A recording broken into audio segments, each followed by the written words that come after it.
They told the man who built their jobs from the ground up to go back where he came from, not knowing he held the power to send them all home permanently. What started as a routine factory inspection turned into the most shocking case of workplace racism in American manufacturing history, where employees called security on their own CEO, supervisors questioned his right to exist in America, and co-workers cheered when he was told to leave the country he helped build through his innovation and success. But when Dr. Terrence Jackson revealed his true identity as the founder of the company, the tables turned so dramatically that it sparked a revolution across American industry. This is the incredible true story of how one moment of racist hatred became the catalyst for transforming corporate America forever, proving that sometimes the person you judge by their appearance controls your entire future. The revolution will leave you speechless, the justice will restore your faith in America, and the transformation that follows will show you what's possible when courage meets real leadership. Stay until the end, because what happens next doesn't just change lives, it changes the soul of American business. They told the man who built their jobs from the ground up to go back where he came from, not knowing he held the power to send them all home permanently. What happened next exposed the ugliest side of American workplace racism. But the ending will prove that sometimes the person you try to destroy is the one who controls your destiny. This is the incredible true story of Dr. Terrence Jackson, and what you're about to witness will change how you think about success, prejudice, and the American dream forever.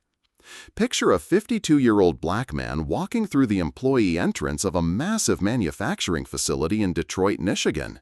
He's wearing simple work clothes, steel-toed boots, and a yellow safety vest that's seen better days. To anyone watching, he looks like just another factory worker starting his shift. But here's what nobody in that sprawling industrial complex could possibly imagine. This unassuming man owns every machine, every assembly line, and every paycheck in the entire operation. Dr. Terrence Jackson is the founder and CEO of Jackson Manufacturing Solutions, a company that supplies critical automotive parts to Ford, General Motors, and Chrysler. His factories employ over 2,400 people across 6 states, and his business generates more than $500 million in annual revenue. But Terrence's journey to the top of American industry started in the most heartbreaking way imaginable. Born into foster care in inner-city Cleveland, Terrence never knew his parents. He bounced between 12 different homes before aging out of the system at 18, with nothing but a high school diploma and an unshakable determination to prove that his life had value. While other kids his age were going to college, Terrence was working night shifts at a steel mill, saving every penny he could while teaching himself engineering through library books and community college courses. For 15 years, Terrence lived a double life. By day, he worked grueling factory jobs, learning every aspect of manufacturing from the ground up. By night, he attended classes, earned his bachelor's degree, then his master's, and finally his PhD in mechanical engineering. His professors couldn't believe that the brilliant student writing groundbreaking research on automotive innovation was the same man who showed up to class covered in factory grease and metal shavings. The turning point came when Terrence invented a revolutionary manufacturing process that could produce automotive parts faster, cheaper, and with higher quality than anything the industry had ever seen. Instead of selling his patent to a major corporation, he made a decision that would change everything. He would build his own company and prove that a black man from foster care could compete with the biggest names in American manufacturing. Starting in his garage with a used machine and a $15,000 loan, Terrence built Jackson Manufacturing Solutions one contract at a time. His first customer was a small auto parts distributor who took a chance on him. Then a regional supplier noticed his quality. Eventually, the major automakers came calling, drawn by his innovative processes and uncompromising standards. Today, Jackson Manufacturing Solutions is one of the largest black-owned manufacturing companies in America, a testament to what's possible when talent meets determination. But success had created an unexpected challenge. As his company grew and he spent more time in boardrooms and corporate offices, Terrence realized he was losing touch with the factory floor where his empire had been built. Recently, he'd been receiving disturbing reports about his own workplace culture. Anonymous complaints about harassment, discrimination, and a toxic environment that made minority workers feel unwelcome and unsafe. These reports weren't just disappointing, they were devastating. Terrence had built his company specifically to create opportunities for people who looked like him, people who'd been overlooked and underestimated by traditional American industry. So today, Dr. Terrence Jackson was conducting the most important inspection of his career.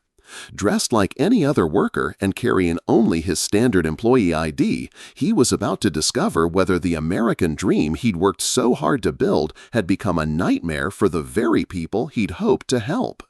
If you believe that everyone deserves to be judged by their character and abilities rather than their appearance, hit that like button right now. Comment below with the word respect if you think hard work should be rewarded regardless of where someone comes from.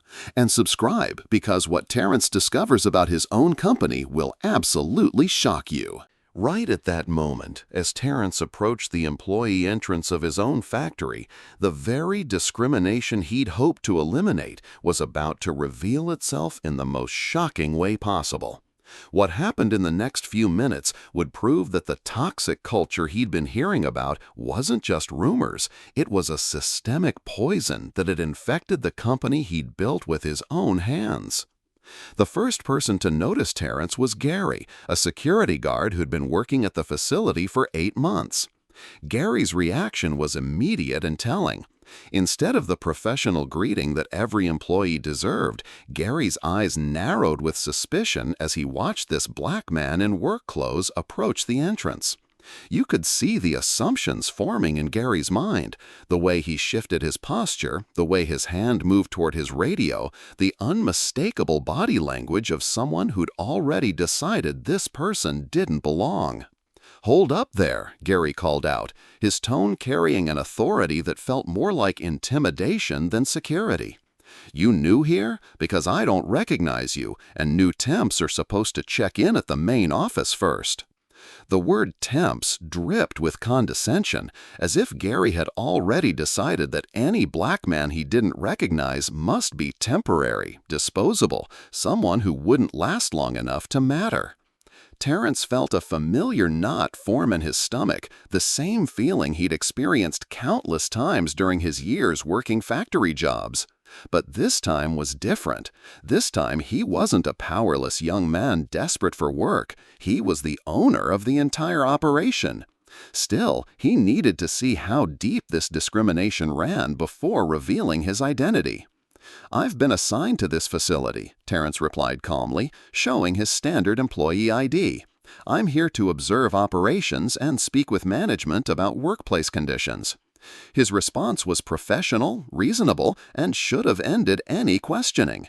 But instead of apologizing for the confusion, Gary became more aggressive. "Listen, buddy, I don't know what kind of game you're playing, but you can't just walk around here unsupervised.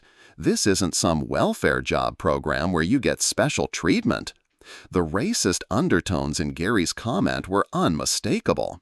He wasn't just questioning Terrence's presence, he was suggesting that any black employee must be there because of charity rather than merit.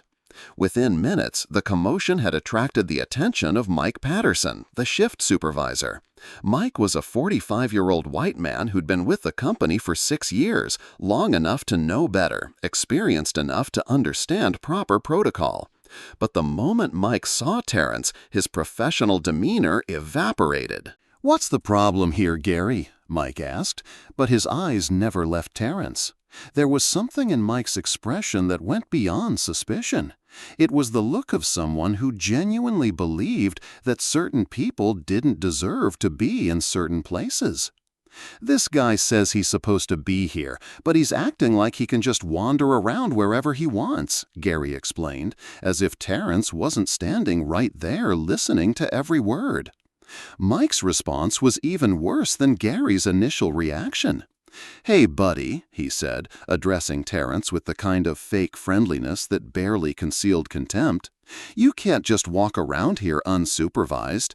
This isn't some diversity program where the rules don't apply. If you're really supposed to be here, you need proper authorization and a supervisor to show you around."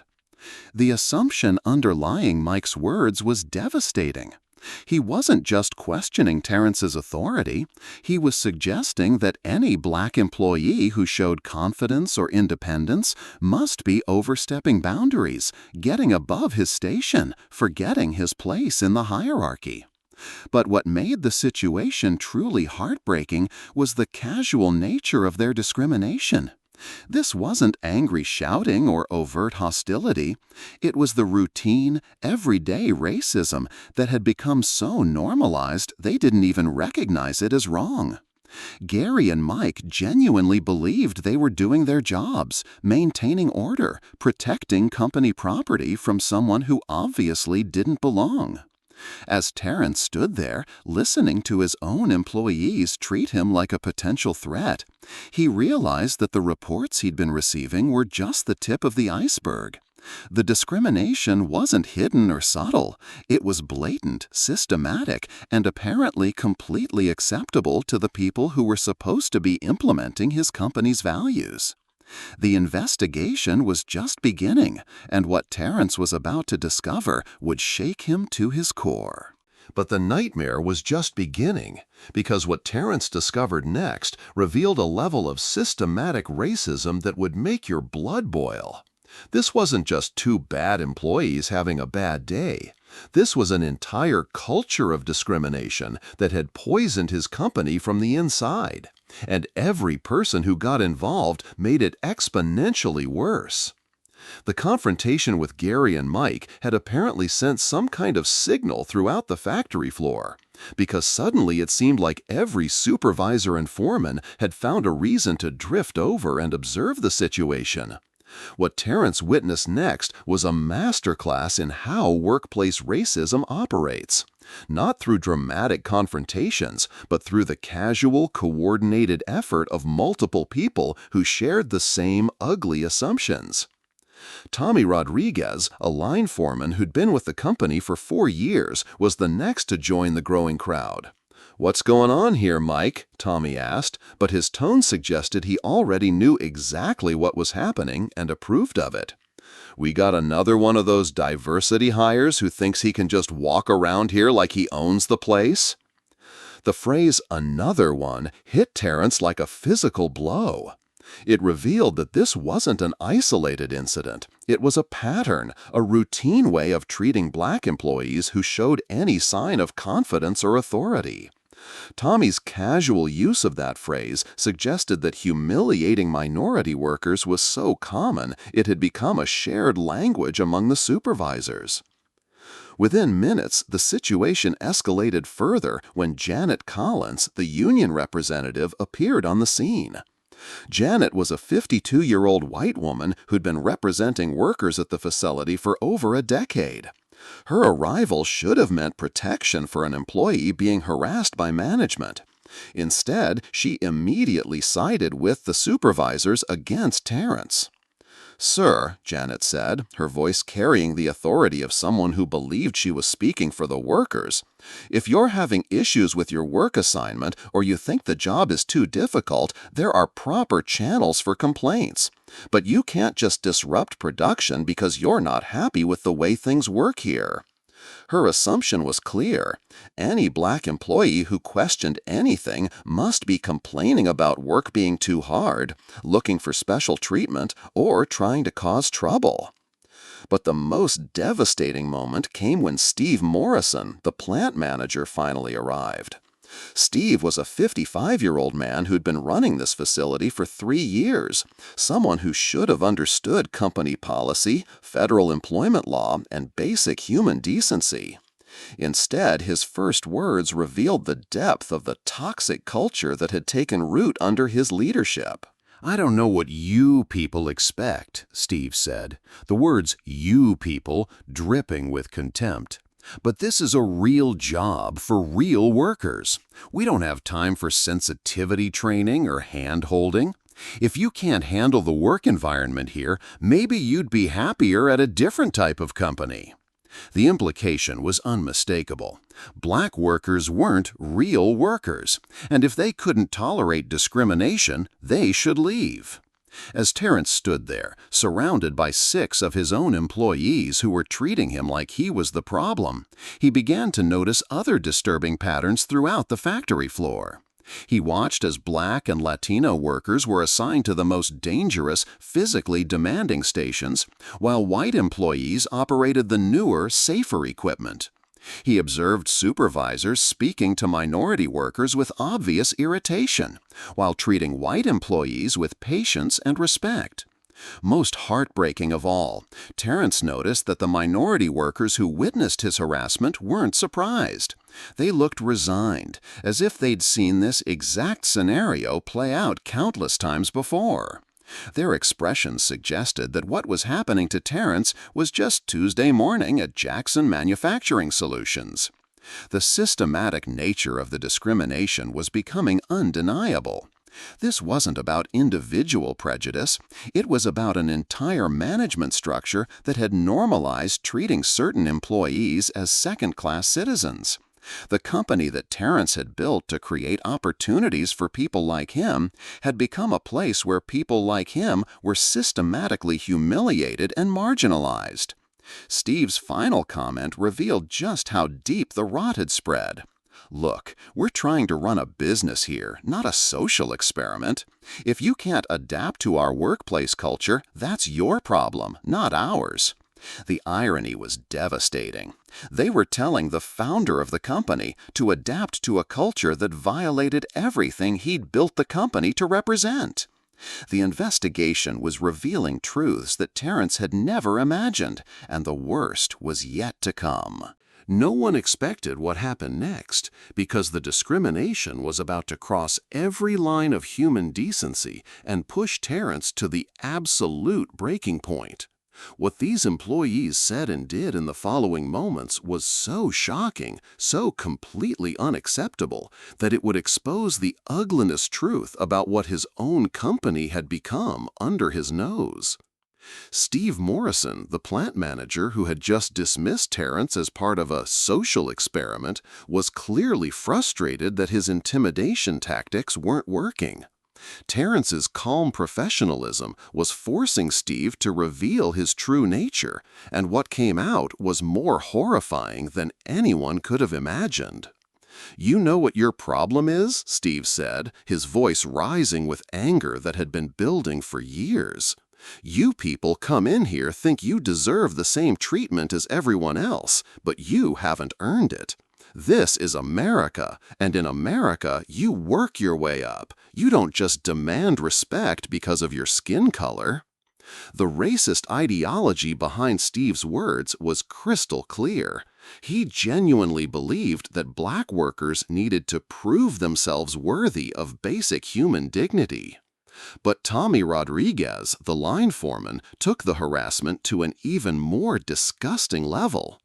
"I've been watching you since you walked in here," Tommy said, his voice dripping with malice, "and I can tell you're one of those troublemakers who thinks the company owes you something special. Let me tell you something. We built this place with hard work and American values, not government handouts and affirmative action." The accusation that Terrence was somehow undeserving of his position, that he represented government handouts rather than genuine achievement, was particularly devastating given everything Terrence had sacrificed to build this company. But the worst was still to come. Gary, the security guard, apparently emboldened by the support from management, made the decision that would change everything forever. "I'm calling the police," Gary announced loudly enough for the entire factory floor to hear. "We've got a suspicious individual who's refusing to follow company policy and disrupting our workplace. He's clearly here to cause trouble, and I'm not going to wait around for him to damage company property or threaten our employees." The transformation of Terrence from employee to criminal suspect was complete. In the span of 20 minutes, he had gone from being questioned about his presence to being treated as an active threat to the safety and security of his own factory. But the most soul-crushing moment came when Bill Henderson, a senior foreman with 15 years at the company, delivered the words that would haunt everyone present for the rest of their lives. Bill looked Terrence directly in the eyes with pure hatred and said, "Why don't you go back where you came from? This is our country, our company, and our workplace. People like you don't belong here, and you never will." The silence that followed was deafening. Bill had just told an American citizen, a PhD engineer, and the founder of the company to leave the country. The racist assumption that any black person must be foreign, must be an outsider, must not belong in America was laid bare for everyone to witness. What made the moment even more heartbreaking was the reaction from other workers on the factory floor. Instead of being horrified by Bill's racist outburst, several white employees actually began nodding in agreement. Some started clapping softly, as if Bill had said something brave and patriotic rather than something disgusting and un-American. "Finally, someone with the guts to say what we're all thinking," called out a voice from the crowd. "About time somebody stood up for real Americans in our own workplace." The casual support for Bill's racism revealed the depth of the toxic culture that had infected Terrence's company. This wasn't just individual prejudice, it was a coordinated belief system that had turned his factory into a hostile environment for the very people he'd hoped to empower. As Terrence stood there, surrounded by his own employees telling him to leave his own country, he realized that everything he'd built, everything he'd worked for, everything he'd sacrificed, had been poisoned by the exact same hatred he'd spent his life trying to overcome. But what these racist employees didn't know was that the man they were humiliating held their futures in his hands, and justice was about to be served in the most spectacular way possible. If this level of workplace racism makes you furious, smash that like button to show your support for justice. Comment below with "American Dream" if you believe that success should be measured by achievement, not skin color. And subscribe, because what Terrence reveals next will leave these racists speechless and restore your faith in real American values.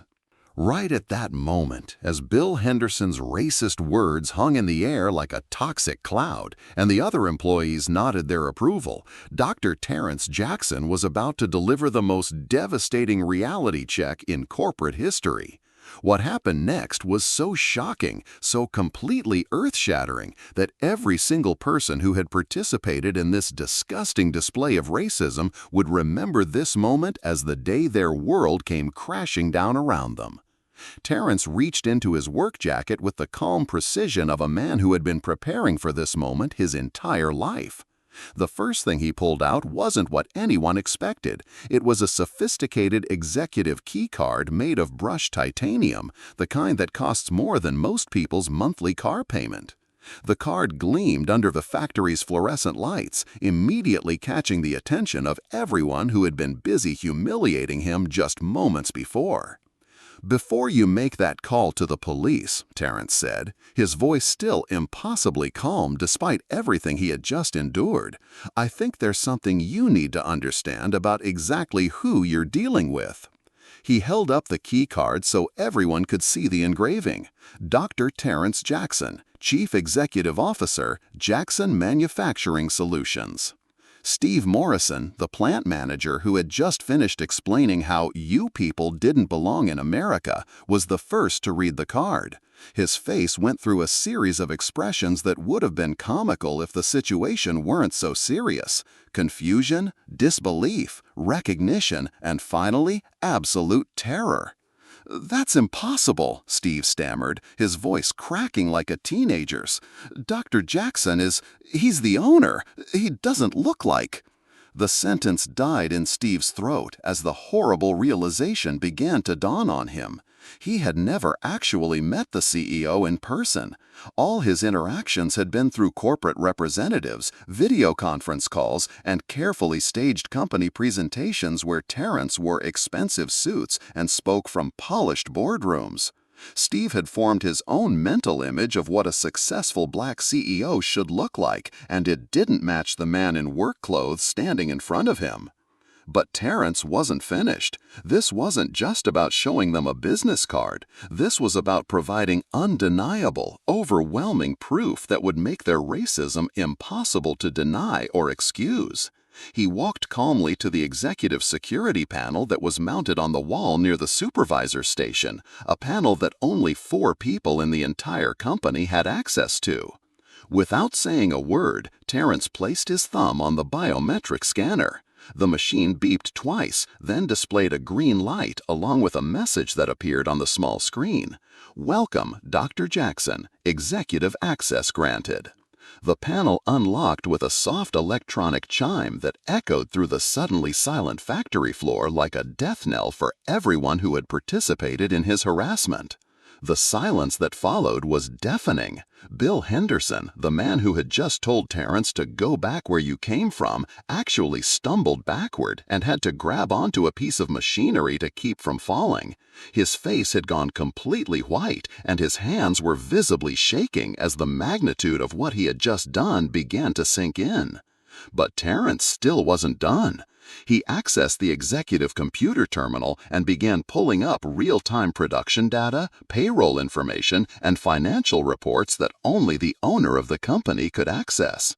The large monitor that was visible from throughout the factory floor lit up with numbers that represented the lifeblood of Jackson Manufacturing Solutions. "This factory," Terrence said, his voice carrying clearly through the stunned silence, "generated $147 million in revenue last year.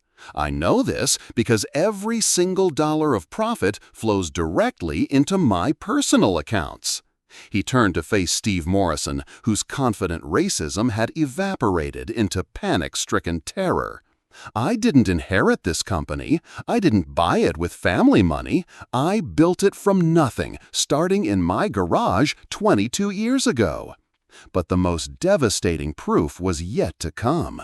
Terrence pulled out his personal cell phone and speed-dialed a number that connected him directly to his chief operating officer, Maria Santos. The call went through immediately. No waiting, no voicemail, no assistant screening. Just a direct line to one of the most powerful executives in American manufacturing. "Maria," Terrence said, putting the call on speaker so everyone on the factory floor could hear, "I'm standing in our Detroit facility conducting a surprise inspection. Could you please confirm my identity for the management team here?" Maria's voice came through crystal clear, professional and warm. "Of course, Dr. Jackson. You're the founder and CEO of Jackson Manufacturing Solutions, one of the most successful black-owned businesses in American history. Are you finding what you expected during your inspection?" The confirmation hit the factory floor like a nuclear bomb. Gary, the security guard, who had been preparing to call the police on his own boss, looked like he was about to faint. Tommy Rodriguez, who had accused Terrence of being an affirmative action hire, suddenly found something very interesting to stare at on the factory floor.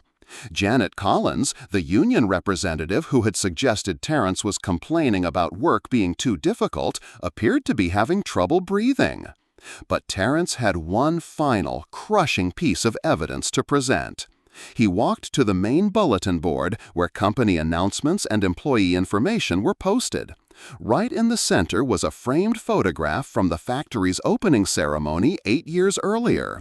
In the photo, Dr. Terrence Jackson stood cutting a ribbon with oversized scissors, surrounded by local politicians, business leaders, and members of the press.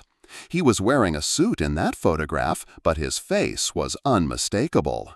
"That's me," Terrence said simply, pointing to the photograph.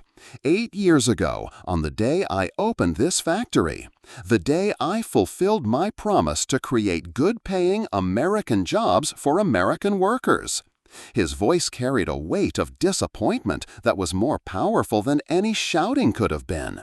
The day I thought I was building a company that would treat every employee with dignity and respect, regardless of their background. The revelation was complete. The evidence was overwhelming. Every person who had told the founder of the company to go back where he came from now faced the terrifying realization that they had just committed career suicide in the most public and humiliating way possible. The man they had treated as a foreign intruder was not only an American citizen, he was their boss, their employer, and the person who controlled every aspect of their professional future. The revelation was complete. The evidence was overwhelming. Every person who had told the founder of the company to go back where he came from now faced the terrifying realization that they had just committed career suicide in the most public and humiliating way possible. The man they had treated as a foreign intruder was not only an American citizen, he was their boss, their employer, and the person who controlled every aspect of their professional future. The racist assumptions that had driven their behavior were exposed as not just morally wrong, but factually ridiculous. They had told one of the most successful entrepreneurs in American manufacturing to leave the country he had helped build through his innovation, determination, and business success. Bill Henderson, who had delivered the "go back where you came from" line with such confidence, was now staring at his own termination, and he knew it. But what happened next was even more devastating than the revelation itself, because the full weight of their actions was about to crush every single person who had participated in this disgusting display of workplace racism. The moment of reckoning had arrived, and it was going to be more brutal than anything they could have possibly imagined. Steve Morrison, the plant manager who had confidently explained how "you people didn't deserve equal treatment," was the first to attempt damage control. His face had transformed from arrogant confidence to pure terror, and sweat was now pouring down his forehead despite the perfectly climate-controlled factory environment. "Dr. Jackson," he stammered, his voice shaking so badly he could barely form words, "I had no idea. I mean, this is all just a terrible misunderstanding. We were following standard security protocols." But Terrence cut him off with a look that could have frozen hell itself.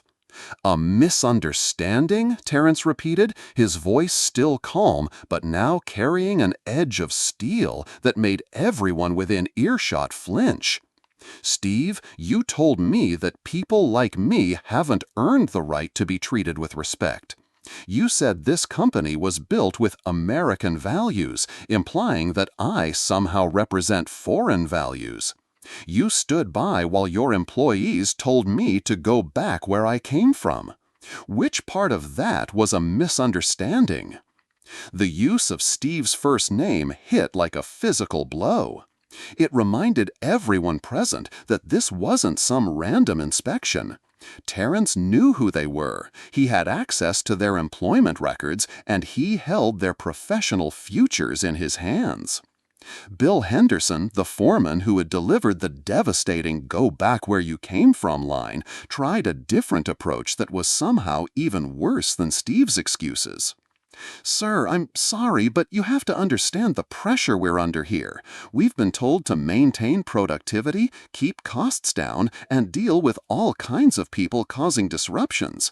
When someone comes in acting like they own the place..." His voice trailed off as he realized he was literally talking to someone who did own the place.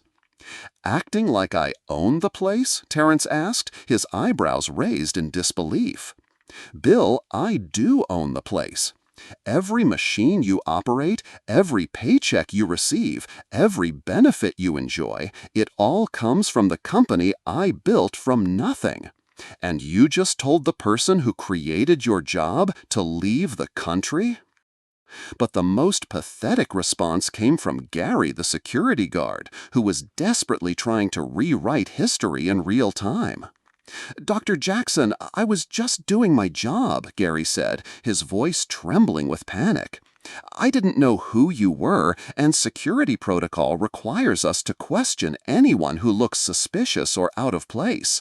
This isn't personal, it's just standard procedure." That excuse was so outrageous that several minority workers on the factory floor actually shook their heads in disgust. They knew exactly what Gary meant by suspicious and out of place, and it had nothing to do with company protocol. Terrence's response was devastating in its simplicity. "Gary, I want you to think very carefully about what you just said. You told me that I looked suspicious and out of place in my own factory. A black man in work clothes automatically triggers your security concerns, but white employees in identical clothing don't. Do you understand what you just admitted to?" The question hung in the air like a sword over Gary's head. He had just confessed to racial profiling on company property in front of witnesses to the owner of the company. But Terrence wasn't finished exposing the depth of their discrimination. He pulled out a tablet and began accessing employee records in real time. "Let me share some interesting statistics with everyone," Terrence said, his voice carrying throughout the factory floor. "In the past year, this facility has filed disciplinary reports against 63 employees. Of those 63 reports, 47 were filed against Black and Latino workers, who represent only 32% of our workforce." The numbers hit the management team like a sledgehammer. They had assumed their bias was subtle, unnoticed, or at least undocumented. The revelation that their discriminatory practices were mathematically provable meant their careers weren't just over, they were facing potential legal consequences. Tommy Rodriguez, who had accused Terrence of being a diversity hire looking for special treatment, made one last desperate attempt to save himself. "Dr. Jackson, I think there's been a communication breakdown here. We weren't targeting anyone based on race. We were just maintaining workplace standards and ensuring that all employees follow proper procedures." Terrence's laugh was cold and humorless. "Tommy, you called me a diversity hire who thinks I can walk around like I own the place. You suggested that I represent government handouts rather than American achievement. You accused me of not earning my position through hard work. Those weren't comments about workplace procedures. Those were racist assumptions about my character and qualifications." The systematic nature of their discrimination was becoming undeniable with each revelation. This wasn't about individual mistakes or misunderstandings. It was about a coordinated culture of racism that had infected every level of management. Janet Collins, the union representative who should have been protecting workers from harassment, made the most tone-deaf comment of all. "Dr. Jackson, I think we can all agree that this situation got out of hand, but we need to consider the broader context here. These men are good workers who were just trying to maintain order and productivity. Maybe we can find a way to resolve this without anyone losing their jobs." The audacity of asking the victim of racism to protect the careers of his harassers was breathtaking. Janet was essentially suggesting that Terrence should prioritize the employment of people who had just told him to leave the country over justice and accountability. Terrence's response was swift and final. "Janet, these good workers just spent 20 minutes telling the founder of this company that he doesn't belong in America. They questioned my qualifications, my character, and my right to exist in the workplace I created. Their jobs aren't my concern anymore. Their replacement is." The reckoning was complete, and everyone involved knew that their careers, their reputations, and their futures had just been destroyed by their own racist actions. The man they had tried to humiliate was about to show them what real consequences looked like.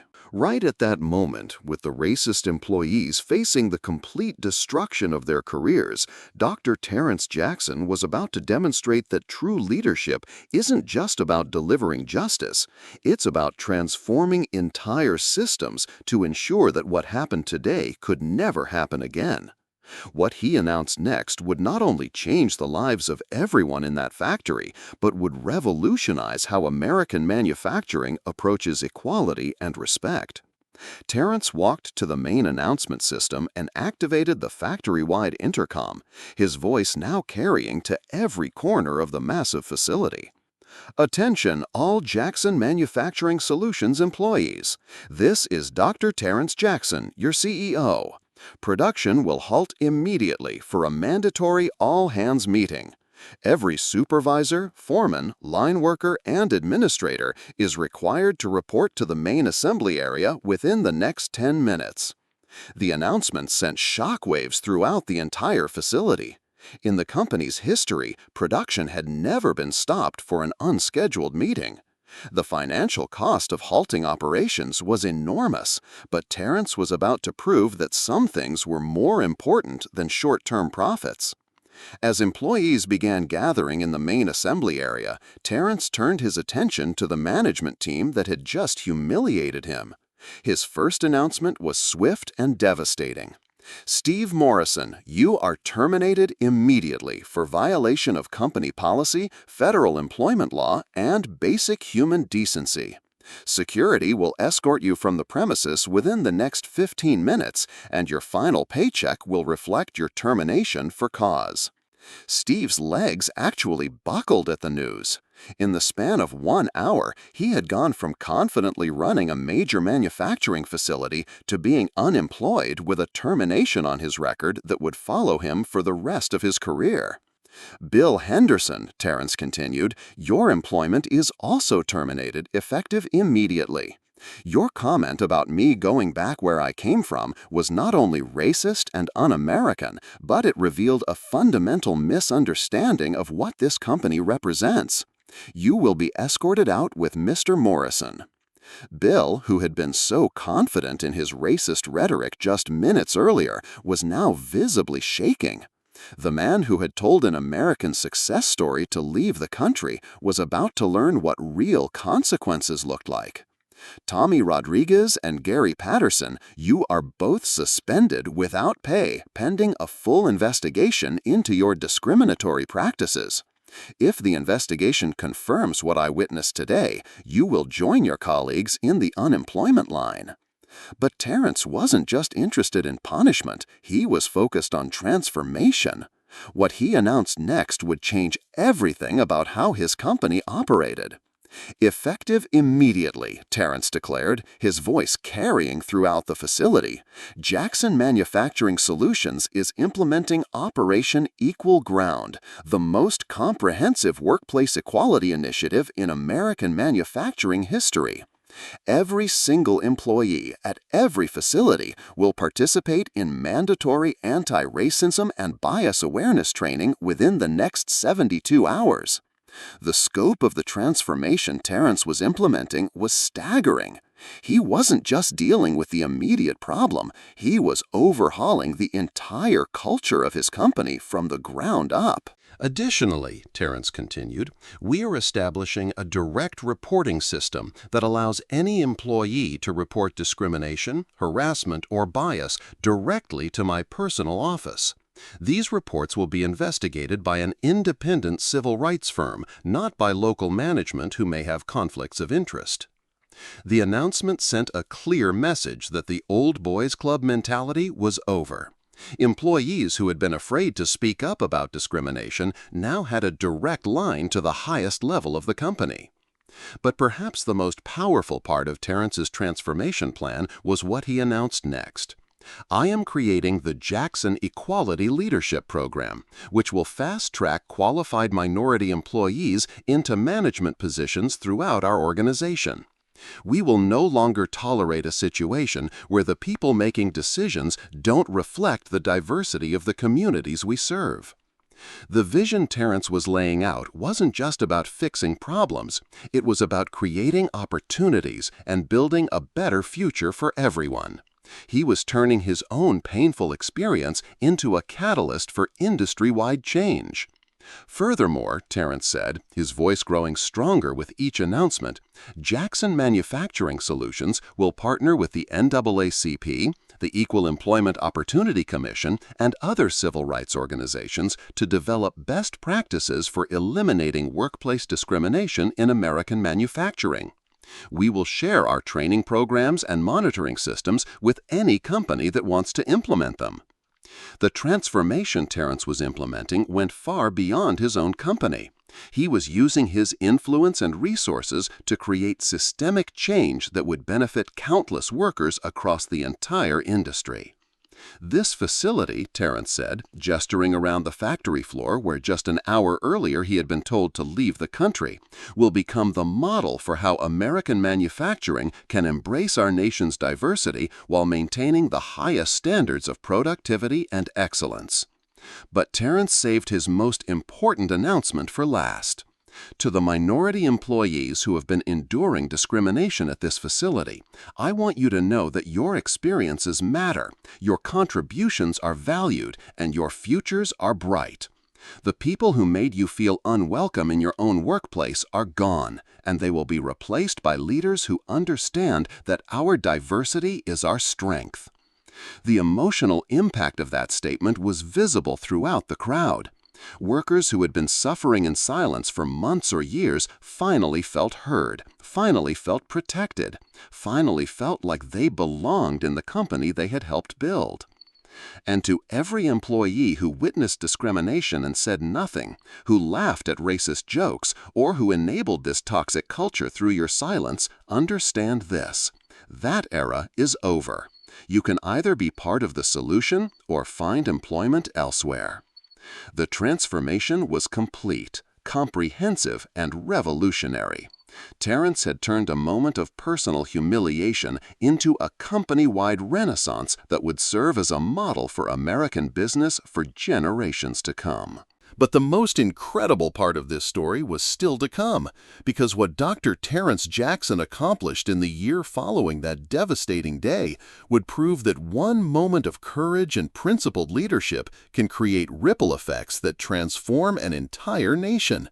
12 months later, the changes he implemented had spread far beyond his own manufacturing empire, and the impact was nothing short of revolutionary for American business. The transformation at the Detroit facility was immediate and profound. Within a week of the racist employee's termination, Terrence had personally interviewed and hired a completely new management team led by Dr. Angela Washington, an African-American industrial engineer with 20 years of experience and a doctorate in organizational psychology. Angela's first act as plant manager was to conduct individual meetings with every single employee, explaining the new culture and making it crystal clear that discrimination of any kind would result in immediate termination without appeal. The mandatory anti-racism training that Terrence had announced wasn't just a corporate checkbox exercise. It was a comprehensive 5-day program developed in partnership with leading civil rights organizations, universities, and workplace psychology experts. Employees didn't just learn about unconscious bias and federal employment law. They participated in immersive experiences that helped them understand the real impact of discrimination on their colleagues and their company's success. The results were measurable and undeniable. Within 6 months, productivity at the Detroit facility had increased by 37% as employees who had previously felt marginalized became fully engaged in their work. Employee satisfaction scores reached the highest levels in company history. Most significantly, the anonymous discrimination reporting system recorded 0 complaints for the first time since the facility had opened. But Terrence's vision extended far beyond a single location. The Jackson Equality Leadership Program became one of the most successful diversity initiatives in American manufacturing history. The first class of participants included 12 minority employees who had been overlooked for promotion despite their qualifications and experience. Under Terrence's personal mentorship, these individuals advanced rapidly through the company hierarchy, bringing fresh perspectives and innovative solutions to every level of the organization. Among the program's first graduates was Maria Gonzalez, a Latina engineer who had been passed over for promotion 3 times, despite having the highest performance ratings in her department. Within 18 months of entering the leadership program, Maria became the youngest facility manager in Jackson Manufacturing Solutions history at age 29, and under her leadership, her facility became the most efficient and profitable in the entire company. The ripple effects of Terrence's transformation extended throughout the manufacturing industry. The comprehensive anti-discrimination protocols he developed became known as the Jackson Standard, and they were so effective that competing companies began requesting access to the training materials and monitoring systems. True to his word, Terrence made everything available free of charge to any manufacturer willing to commit to genuine cultural change. Within 1 year, over 400 manufacturing facilities across the United States had implemented some version of the Jackson Standard. The collective impact was staggering. Workplace discrimination complaints in participating facilities dropped by 68%, while productivity and employee satisfaction increased dramatically across the board. The story became a case study taught in business schools throughout the world. Harvard Business School, Stanford Graduate School of Business, and the Wharton School all developed curricula around the Jackson model of transforming corporate culture while improving financial performance. Terrence was invited to speak at conferences on every continent, sharing his approach to eliminating discrimination while building stronger, more profitable businesses. But perhaps the most powerful validation of Terrence's approach came from the highest levels of American government. The Department of Labor invited him to lead a federal task force on workplace equality, and the recommendations from that committee became the foundation for new federal guidelines on preventing discrimination in American businesses. The personal transformations were equally remarkable. 6 months after that fateful day, Terrence received an unexpected visitor at his corporate headquarters. It was Danny Rodriguez, the former security guard who had been suspended during the investigation. Danny had used his time away from work to enroll in community college courses on diversity and inclusion, and he had volunteered with local civil rights organizations to better understand the impact of his actions. "Dr. Jackson," Danny said, his voice filled with genuine emotion, "I want to apologize not just for what I did to you, but for what I failed to understand about the pain I was causing other people. I know I can't undo my actions, but I'm asking for a chance to prove that I've learned from them." Terrence studied Danny's face carefully, looking for signs of genuine change versus calculated manipulation. What he saw was authentic remorse and a man who had genuinely grappled with his own prejudices. After a thorough evaluation process, Danny was rehired as a diversity training coordinator, using his own experience to help other employees understand the real consequences of discriminatory behavior. The most emotional moment came exactly 1 year after the original incident, when Terrence returned to the Detroit facility for a surprise anniversary visit. As he walked through the same entrance where he had been humiliated and told to go back where he came from, he was greeted by a completely transformed workplace. The facility now employed workers from over 20 different countries and ethnic backgrounds, all working together with mutual respect and shared purpose. The walls displayed the company's new mission statement, "Excellence through Equality, Building American Dreams for All Americans." Most importantly, the atmosphere was one of genuine collaboration and respect rather than fear and division.